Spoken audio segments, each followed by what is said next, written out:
வணக்கம், நான் திருக்கோவிலூர்லேருந்து வெங்கடேஷன். வணக்கம் சொல்லுங்கள். ஒரு மண்டலத்தில் அதுக்கு லெட்டர் அனுப்பிச்சிட்டேங்களா? சரிங்க. எவ்வளோ கூட இங்கே தான் இருக்காங்க.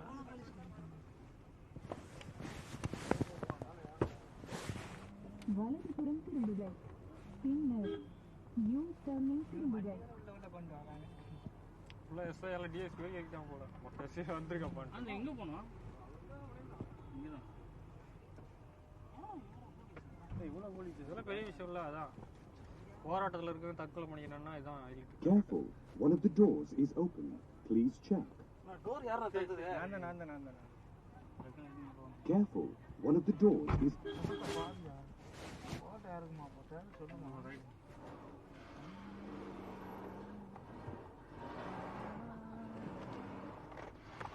ரைட். முதல்ல டோர் ஓப்பன் ஆகுது பாருங்க. குட்டிறான் உங்களுக்கு. மாலை போட ஒருத்தருக்கு தான் நான் சரியான போலீஸ். அண்ணா யாரையும் போனவங்க அண்ணன் இதான் வீடா?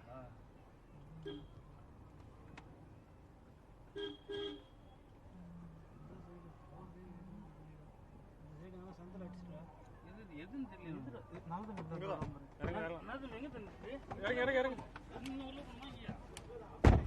இறங்கி எல்லாமே பின்னாடி வாங்க, பின்னாடி வாங்க அண்ணா, கொஞ்சம் பின்னாடி வாங்க. வாங்க வாங்கலே வாங்க. அப்படியே வரலாம், நான் அப்படியே வரலாம், அப்படியே கை வரலாம், அப்படியே கை வரலாம்.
டேய், இங்கே ப்ரெஸ் மீட் என்ன போட்டுரு.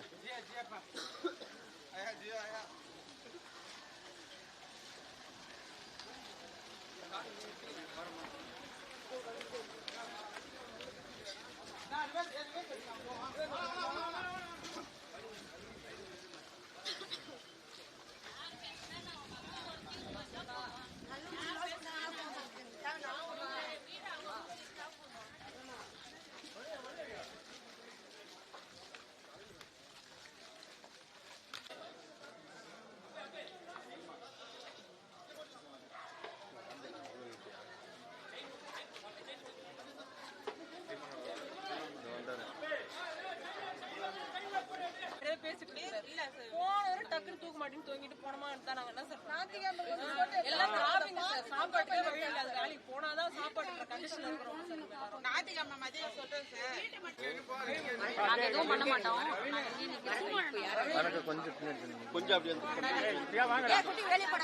ரெண்டு பசங்க கொஞ்சம் பின்னாடி வாங்க. இல்ல நிக்க வேணாம். அப்படியே இருமா. வரக்கூடாது. வீட்டோட 3 நாள சாவு கண்டுட்டு அப்ப அந்த தெரு ஜனம் வந்து பஞ்சாயத்து பண்ணல வந்துட்டீங்களா அப்படின்னு கத்தத்துக்கு எங்களுக்கு அறிகுறி சொல்லி இந்த மாலை மாலை ஏத்த அப்படி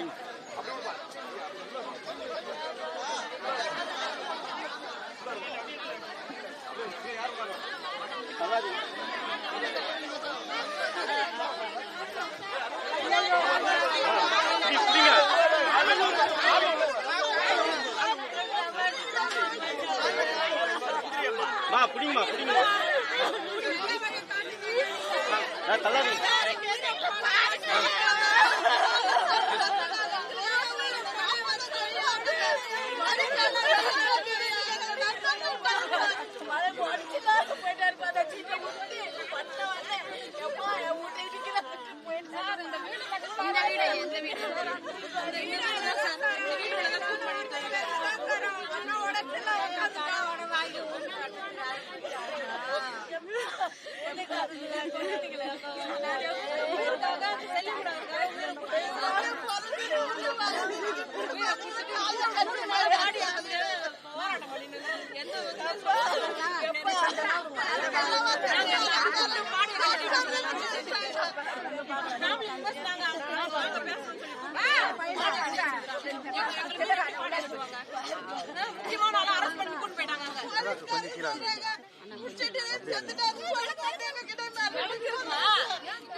சொல்லிட்டேன் சார் வேலை எடுத்துக்கிட்டா நான் உயிர் விட்டுருவா தூக்கு பண்ணி செத்துருவேன் அப்படி எங்க கிட்ட சொல்லிட்டு சேர்த்து கையெழுத்து ஃபேம்ல கையெழுத்து போட்டு சொல்லிட்டு வந்தா சார் கையெழுத்து போட்டு வந்தா இந்த இடத்துல அண்ணா புக்கெட்ல சொல்லிட்டேன் நான் உயிரோட இருக்க மாட்டேன் என் பிள்ளைக்கு ரோட்ல நிக்கும் நான் யாருமே இருக்க மாட்டேன் உலகத்துல இருக்க மாட்டேன் சொல்லிட்டு அவங்க செத்துட்டாங்க யாருக்குமே சார் வாடகை கொடுத்துருக்கிற அளவுக்கு யாருக்குமே போனாதான் சோறுன்ற நிலைமை இருக்கிறாங்க சார் எல்லாருமே. உடைப்பேன் 21ஆம் தேதி வரலன்னா 22ஆம் தேதி நீங்க பணம் எடுக்கிற மாதிரி சொன்ன டைம்ல இடிக்கலன்னா எங்க சார் போறது எல்லாரும் இடிக்கிறதுக்கு நாங்க காசு கொடுக்கணுமா சார்? அது நோட்டீஸ் பாருங்க.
இந்த மாதிரி நான் ஆம்பளை இடத்துல நான் பம்பு சேர்த்துட்டா என்ன சார் பண்ணுவோம் அந்த இடத்துல நாங்க சொல்லுங்க.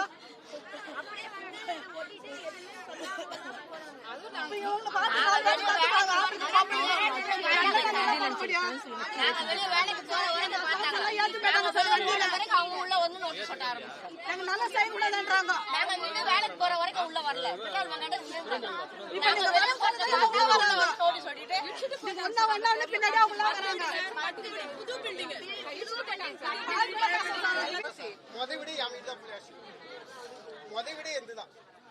அதாவது இல்லாத அவ்வளவு கஷ்டப்படுறது கல்லு மண்ணை சமைக்குதுங்க கழுவுதாங்க காலு தள்ளுதுங்க.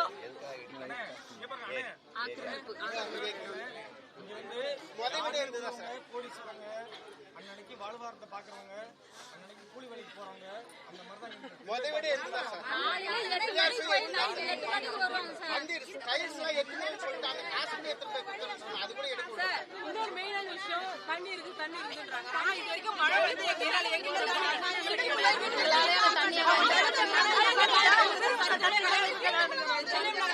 ஒரு வருஷம் நிவாரணம் கொடுங்க.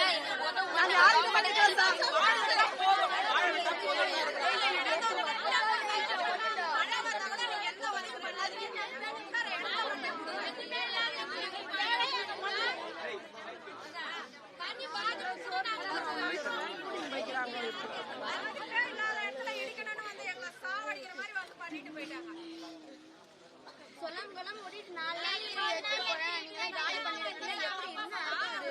ஏன்னா உங்களுக்கு ஓட்டு தேவை கிடையாது. அதனால தான் செஞ்சா போறோம். கொரோனால எதுவும் தடுப்பூசி பண்ணாங்க. நெஞ்சு வலியோட ஆட்டணும். 2 பேர் அட்மிட்ல இருக்காங்க. நெஞ்சு வலி வந்து ஆஞ்சியோ பண்ணிருக்காங்க. ஒருத்தர் அட்மிட் பண்ணிருக்காங்க. நிறைய இப்ப இந்த நோட்டீஸ் வந்த பிறகு ரொம்ப பாதிப்பு. நிறைய பேர்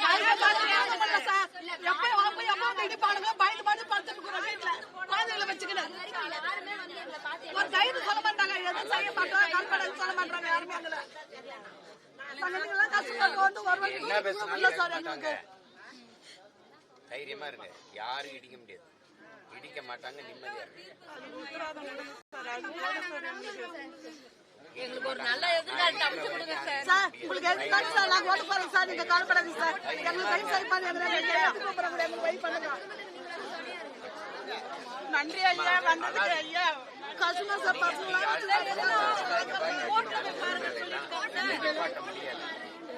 தைரியமா மட்டும் இல்ல, நம்பிக்கையோட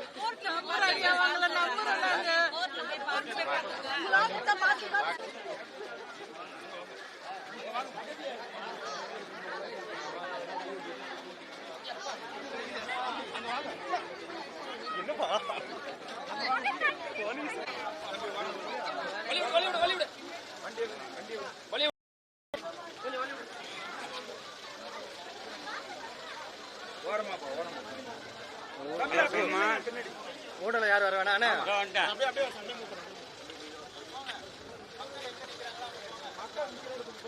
வண்டியை விட்டுருங்க. மக்கள் நிக்கிற இடத்துக்கு ஆமா, வண்டியை ஃப்ரீயா விட்டுருங்க.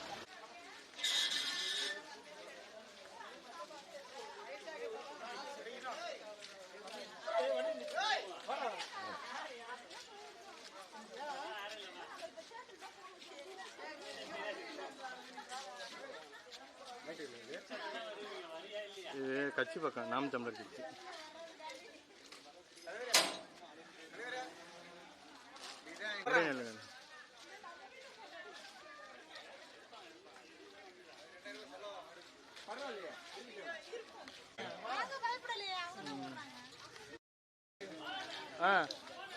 வரேன்டா இருடா.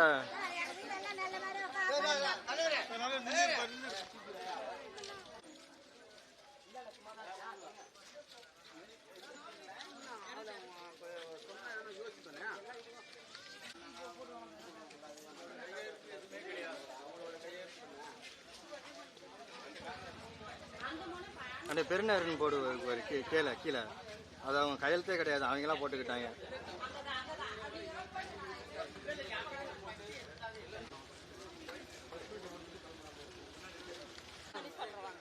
அதுக்குதான் நம்ம கூட வரோம்.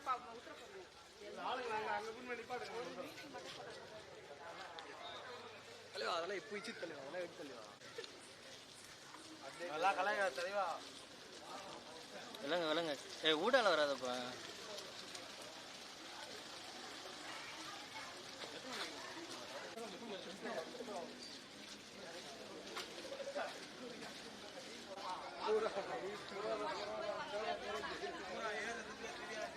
இந்த நோட்டீஸ் எடுத்து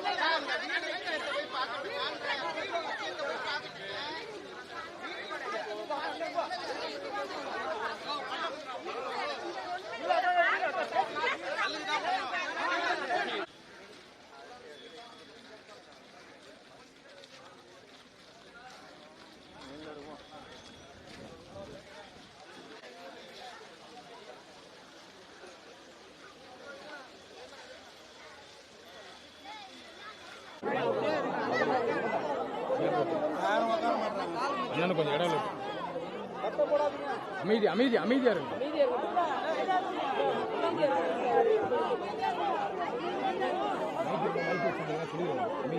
சொல்லுங்க. மைக் யார்ட்ட இருக்கு? ஒளி வாங்கி யார்ட்ட இருக்கு? இருந்தா சொல்லுங்க. ஒளி வாங்கி ஏற்றது உங்கள்ட்ட இருக்கா? கேட்கல.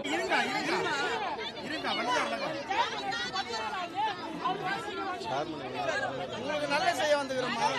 நம்மளை பார்த்து தான் ஆப்போசிட்ல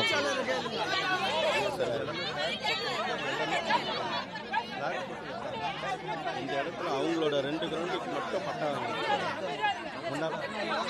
கவுன்சிலர் உடம்பு வச்சிருக்காரு. அவங்க அப்பா அவங்களுக்கு இருக்கிற இடத்துக்கு மட்டும் பட்டா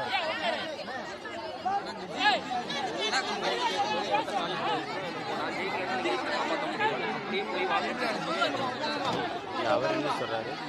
அவர் எதுவுமே வரவே இல்லைண்ணே, இடிக்க மாட்டோம், நாங்கள் பார்த்துக்கிறோம் அப்படின்னு சொல்றாரு. எனக்கு இப்போதான் மாஸ்டர் வந்து எனக்கு இப்போதான் மினிஸ்டர் போஸ்டிங் வச்சிருக்கு, நான் ரொம்ப ப்ரெஷர் பண்ண முடியாது, நான் சொல்கிறேன் அப்படின்னு சொல்கிறேன். எல்லாருமே கோர்ட்டில் போட்டு நாளைக்கு கோர்ட்டில் கேஸ் வருது. இது இல்லாமல் திமுக கவுன்சிலரு நான் ஸ்டே வாங்கி தரேன்னு ஒரு வீட்டுக்கு 6000 ரூபா கொடுங்கன்னு சொல்லிட்டு 1548 6000 ரூபா கலெக்ஷன் பண்ணுறாங்க.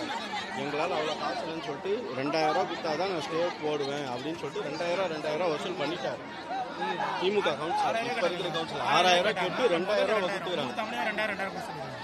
6000க்கு 2000 அது இப்போ இந்த ஸ்டே வாங்கிறதுக்கு 2000 1548 வீடு மொத்தம். இது இப்போதாங்க காலையில் இல்லை, அண்ணன் வரேன்னு சொன்னவொடனே இப்போ ஒரு 5 பஸ்ஸில் வந்து கூப்பிட்டு அவ்வளோ நேரம் அமைதியாக இருந்தால் நீங்கள் வரேன்னு சொல்லி ஒரு 5 நிமிஷம் முன்னாடி இதெல்லாம் ஒரு அரை மணி நேரத்தில்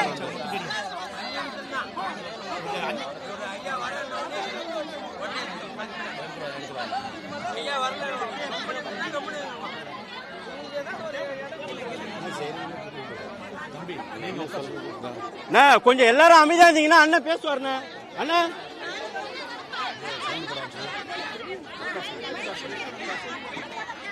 அம்மா எல்லாரும் கொஞ்சம் அமைதியா இருங்க, அண்ணன் பேசுவாரு. உங்களுக்காக தான் அண்ணன் வந்திருக்கிறாரு.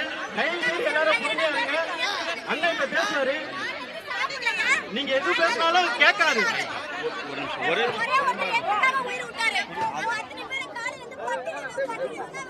சொல்லுங்க, அண்ணன் பேசுவாருக்கா, அண்ணன் பேசுவாருக்கா.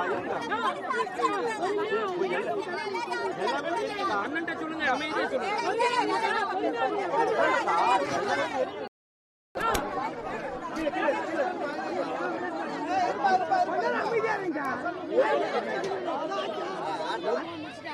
எங்களுக்கான எந்த ஒரு தீர்மானமும் எங்களுக்கு கிடைக்கல.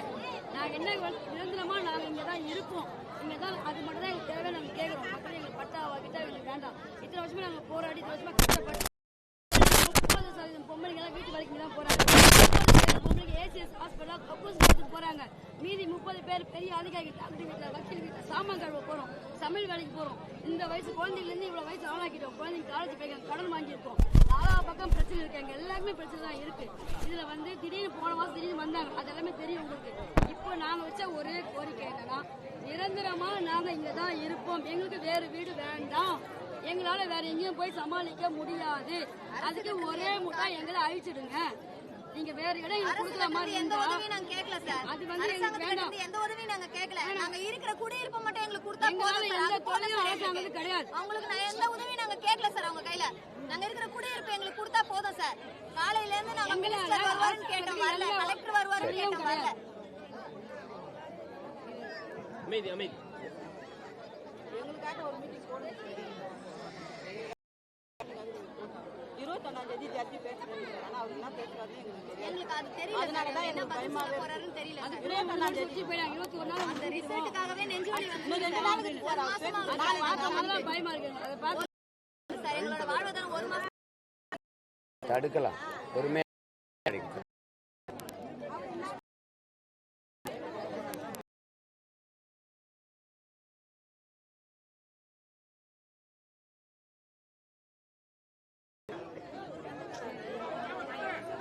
அமைதியா இருங்க,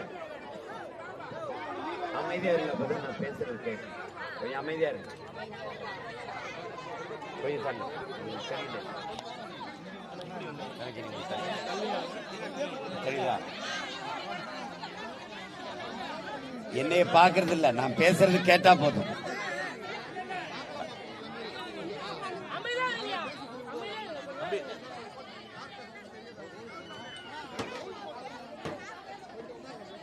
இது பொறுமை.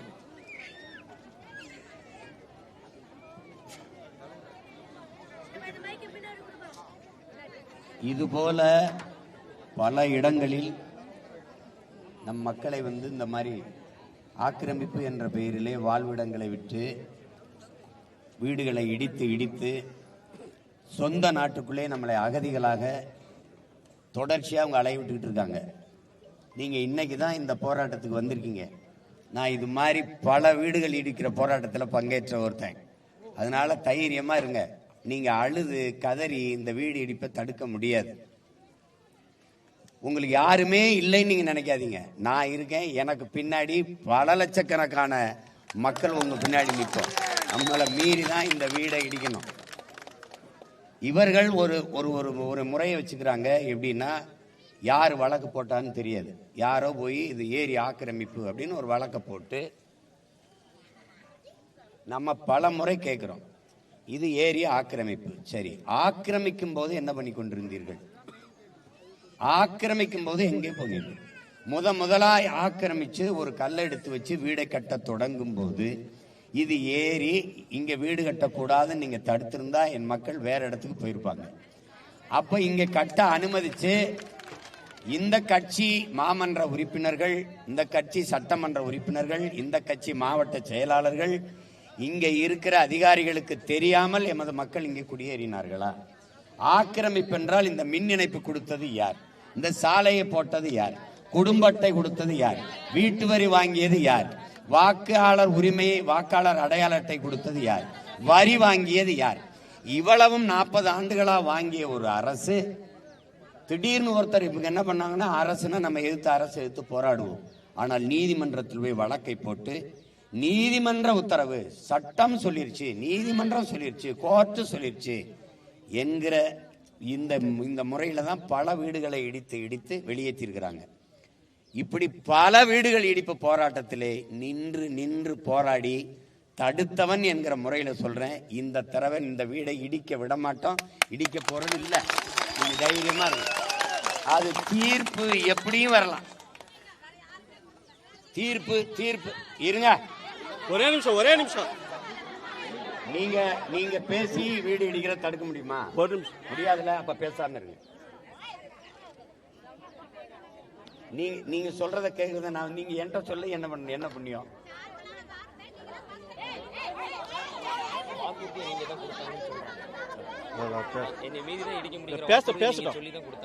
இங்க பாருங்க, பல இடம் இங்க மட்டுமா, அங்க மதுரையில ஏர்போர்ட் கட்டுறதுக்குன்னு வீடு இடிச்சு கூப்பிட்டு இருக்கான், வா இங்க அப்படின்னு. முல்லை நகருக்கு ஓடியா அப்படிங்கிறான். ஏன்னா இதேதான் வேலை. இந்த நிலத்திலிருந்து நம்ம மக்களை செம்மஞ்சேரி, கண்ணகி நகர், கல்லுக்குட்டை, பெரும்பாக்கத்திற்கு வெளியேற்றியவர்கள் இவர்கள் தான். இது ஒரு ஏரி ஆக்கிரமிப்பு அப்படின்னு சொல்லி இடிக்க வர இவர்கள் தான். பரந்தூர்ல 12 ஏரியை தூத்து விட்டு ஏர்போர்ட் கட்டுறதுக்கு துடிக்கிறார்கள் இவர்கள் தான். நீங்க வல்லூர் வட்டம் பார்த்திருக்கீங்கல்ல, அது ஏரியை தூத்து தான் கட்டப்பட்டிருக்கு. இப்ப நான் ஒரு வழக்கு போட்டேன், ஏரியாவுக்கு பேர் அது லேக் ஏரியா தான், அதை தூத்துட்டு தான் இங்க கட்டடம் எல்லாம் கட்டிருக்கு, இடிங்கன்னு வழக்கு போட்டா நீதிமன்றம் என்ன சொல்லும்? இடிங்கன்னு சொல்லுமா? சொல்லாது. ஏன்னா அங்க வசதி படைத்தவர்கள், பணக்காரர்கள், அரசியல் செல்வாக்குள்ளவர்கள் வாழ்கிறார்கள். இங்க அடித்தட்டு மக்கள், உழைக்கும் மக்கள், அவங்க சொல்ற மாதிரி தினம் வீட்டு வேலை செஞ்சு வாழ்கிற மக்கள். நமக்கென்ற அதிகாரம் இல்லை, ஆள் இல்லை, குரல் எழுப்ப ஒருத்தனும் இல்லை. ஆனால் உங்கள் உடன் பிறந்தவன் ஒருவன் இருக்கிறேங்கிற இதை மட்டும் நீ என்னைக்கு மறந்துடாது. ராத்திரியா இடிக்க வந்தாலும் ராத்திரியோட ராத்திரியா வண்டி எடுத்துட்டு வருவேன். உங்களுக்கு புரியுதுன்னு நினைக்கிறேன். எங்க இருந்தாலும் நான் வர தாமதமானாலும் என் பிள்ளைகள், என் தம்பி தங்கச்சிகள் உடனே வந்து நிற்பான். நம்மளை மீறி தான் வீடை இடிக்கணும், தொடணும்.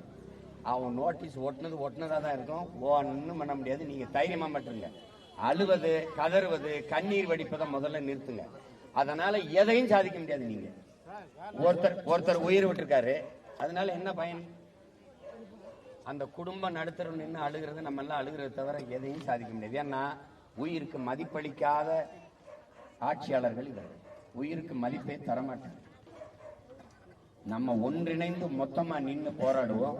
கைது பண்ணி போகலாம், வரலாம். அதெல்லாம் நீங்க எதை பத்தியும் கவலைப்படாதீங்க. நீங்க 4000 பேர் இருக்கும்னு நினைக்காதீங்க. நாங்க பல லட்சம் பேர் உங்க பின்னாடி நிக்கிறோம்ங்கிறத மட்டும் மனசு வச்சுட்டு தைரியமா இருக்கு. அழாதீங்க. அழுது புலம்புறத முதல்ல கைவிடுங்க. உறுதியா நில்லுங்க. இடிக்க முடியாது. இடிக்க தொடங்கினா அடுத்த நொடி நான் இங்க நிற்பேன். நீங்க எதை பத்தியும் கவலைப்படாதீங்க. பாத்துக்கலாம். தைரியமா மட்டும் இருங்க. யாரு வந்து கேட்கல, யாரு வந்து கேட்கல, கேட்க மாட்டாங்க. கேட்கறதுக்கு தானே நாங்க இருக்கோம். நான் இருக்கேன். நீங்க எதுக்கு கவலைப்படுறீங்க? தைரியமா இருங்க. பல வீடுகளை இப்படிதான் இடிச்சாங்க. அங்க ஓடி போய் நின்னு போராடி தடுத்திருக்கேன். இதையும் தடுப்பேன். நீங்க நம்பிக்கையோட இருக்கு. நம்புங்க. வேற நீ என்ன கேட்ட? வா. வேற எதை நீங்க கேள்வி ஏதாச்சும் அனாதீங்க. பத்திரிகையாளர் நவீன் கேள்வி ஏதாச்சும் இருக்கா? மக்கள் வச்ச கோரிக்கை என்னன்னா அமைச்சர்கள் வரணும், மாவட்ட ஆட்சியர் வரணும்னு சொல்லியிருந்தாங்க சார். ஆனா தற்போது இந்த போராட்டம் முடிகிற வரைய வந்து யாருமே வரல. நீங்க எப்படி சார் பாக்குறீங்க? நீங்க அமைதியா இருந்தா பத்திரிகையாளர் இங்க பாருங்க. கொஞ்சம் கேளுங்க. தம்பி கேளுங்க. இருங்க. நான் கேளுங்க. இருப்பா. ஆக்கிரமிப்பை அப்புறப்படுத்தணும்னா, ஏரி நீர்நிலைகளை பாதுகாக்கணும்னா, இருக்கிற நீர்நிலைகளை பாதுகாக்கணுங்கிற முடிவு தான் வரணும். ஏற்கனவே இந்த இடத்தை இந்த இடத்தை பட்டா பிரிச்சு வித்தது யாரு?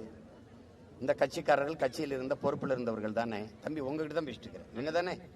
அப்ப திடீர்னு இது ஆக்கிரமிப்புன்னு இடினா 40 வருஷமா தெரியாத அந்த ஆக்கிரமிப்பு. இருக்கிற நீர்நிலைகளை பாதுகாரு. புதிதாக யாரும் ஆக்கிரமிக்காம தடுங்க. இதுதான் இருக்க முடியுமே ஒழிய, ஏற்கனவே வீடு கட்டி வாழ்ற பண்ணி MMDA காலனின்னு ஒண்ணு இருக்குது, குடியிருப்புகள். அது ஏரியில தான் கட்டப்பட்டிருக்கு. திருவள்ளூர்ல நீதிமன்றம் ஏரியில தான் கட்டப்பட்டிருக்கு. மதுரை நீதிமன்றம் ஏரியில தான் கட்டப்பட்டிருக்கு.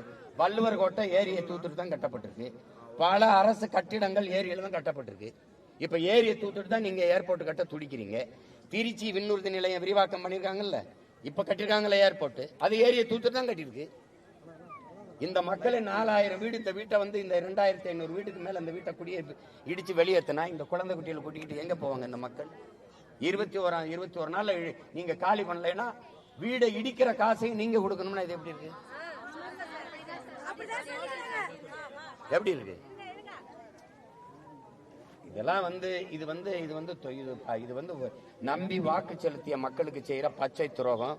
இது கொடுங்கோன்மை. இந்த செயலை கைவிட்டுட்டு போகணும். நீங்க ஏற்கனவே இருக்கிற நீர்நிலைகளை பாதுகாத்து வைங்க. புதிய நீர்த்தேக்கங்களை உருவாக்குங்க. புதிதாக யாரும் ஏரி நீர்நிலைகளை ஆக்கிரமிக்காம தடுங்க. அதைதான் செய்யணும். இப்படி ஒவ்வொரு முறையும் மக்களின் வாழ்விடத்தை நீண்ட காலமா இங்க 40-50 வருஷமா வாழ்கிற மக்களை, அடித்தட்டு உழைக்கும் மக்களை, அவங்களுக்கு யாரும் இல்லைங்கிற முறை இடிச்சிட்டு வெளியேற்றி சொந்த நாட்டுக்குள்ளே எங்களை அகதிகளாக என் மக்களை நீங்க அலைய வைக்கிறீங்க. எல்லா இடங்கள்லையும் சிப்காட்டுக்கு தொழிற்சாலைன்னா 2000 ஏக்கர் எடுக்கிறேன்னு அங்க இருக்கிற வேளாண்குடி மக்களை வெளியேற்றுறீங்க. விண்ணூர்தி நிலையம் கட்டுறோம், நீங்க ரோடு போடுறோம், 8 வழி சாலை போடுறோம்னு வாழ்ற இடத்துல எல்லாம் எங்களை வாழ்ற இடத்தை விட்டு வெளியேறி சொந்த நிலத்திலே நாங்கள் அகதிகளை அலைய வேண்டிய நிலைமை இருக்குது.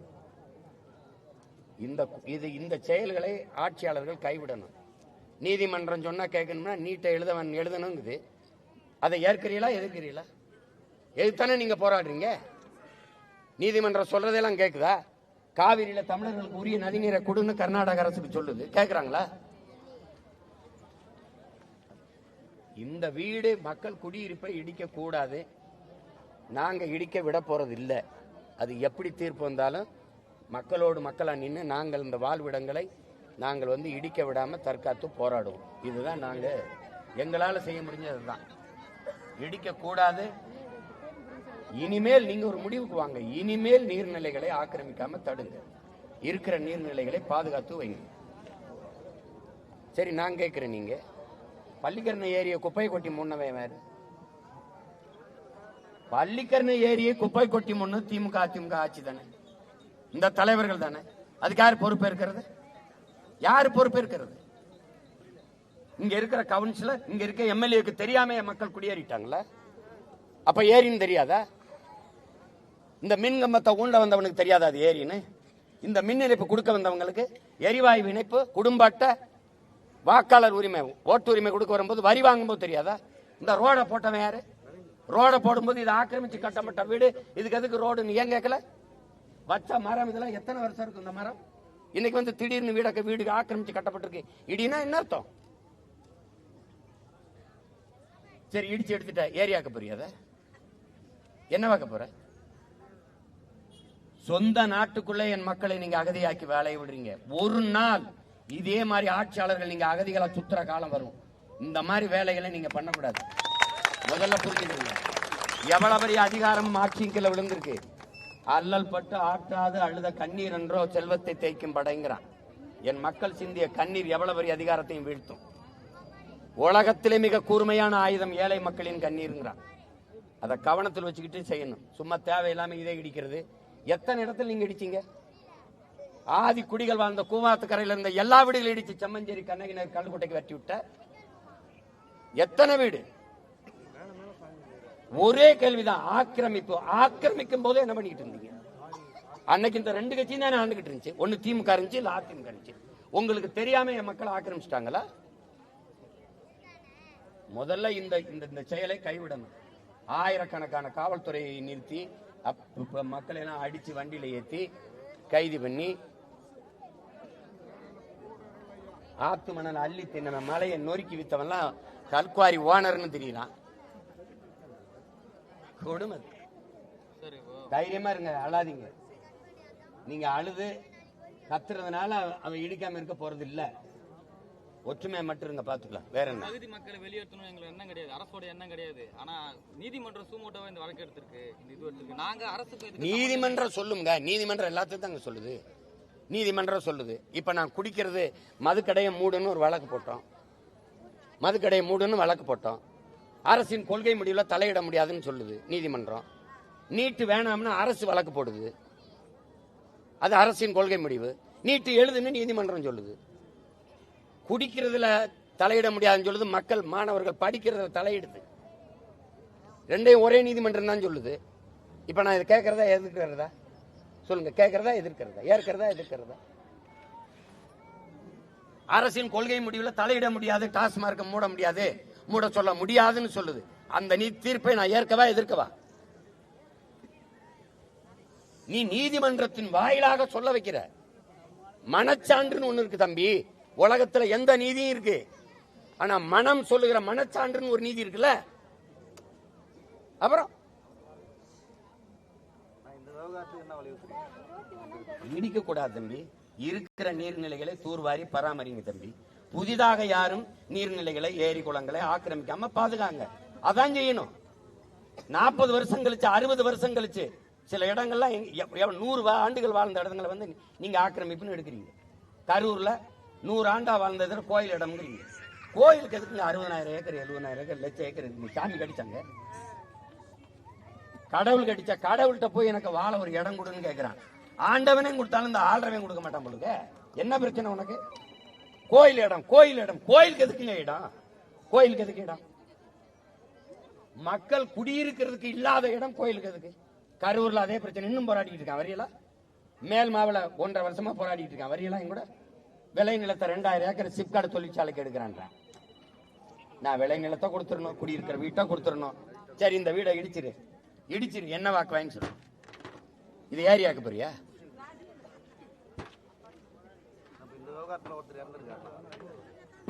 இறந்திருக்காரு, நான் அவசரப்பட்டாருன்னு சொல்றேன். இவங்க உயிருக்கு மதிப்பு கொடுப்பாங்களா?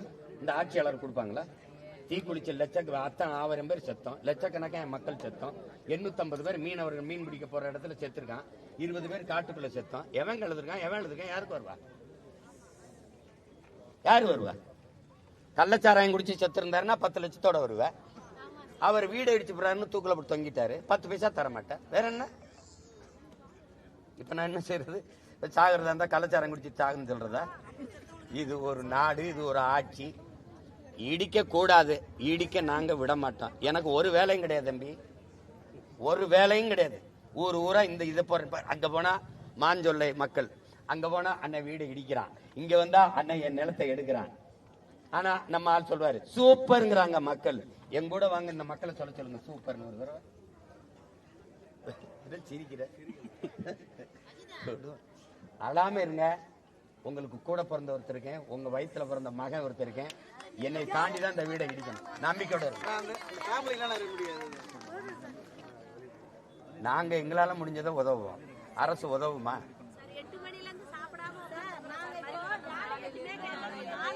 நீங்க மறியல் பண்ணி என்ன நிம்மதியா வீட்டுக்கு போங்க. உங்களுக்கு ஒண்ணுன்னா என் தம்பி இங்கதான் இருக்கிறாங்க. உடனே என்ன கூப்பிடுவாங்க. அடுத்த நொடி இங்க வருவேன். அதிகபட்சமா நான் வர 1.5 மணி நேரம் ஆகும். உங்க வீட்டுல போயிருங்க. அப்படி வந்தா என்னை கூப்பிடுங்க, நான் வரேன். நான் தனியா வருவேன்னு நினைக்காதீங்க. பல்லாயிரக்கணக்கான பேரோட வருவேன். நம்பிக்கையோட தைரியமா இருங்க.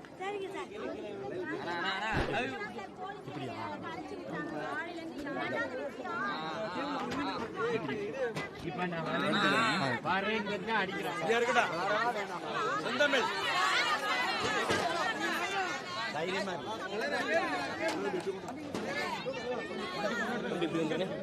தள்ளி தள்ளுப்பா தள்ளுப்பா தள்ளுப்பா தம்பி.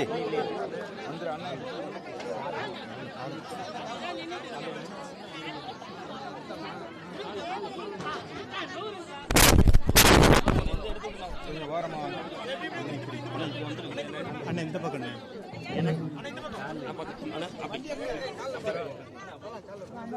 தைரியமா இருக்கு. நான் திருப்பி வருவேன். தைரியம் வழி விடுங்கப்பா, வழி விடுங்க, வழி விடுங்க. நல்லா விலகு எல்லாம்.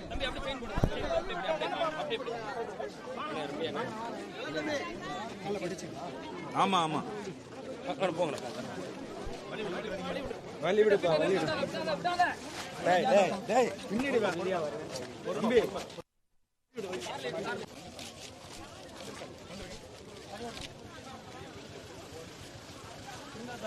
சின்ன பிள்ளை வெளில போப்பா. வண்டி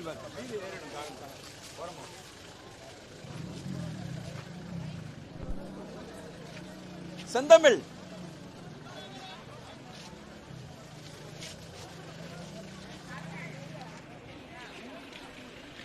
வாங்கிக்கிறியா?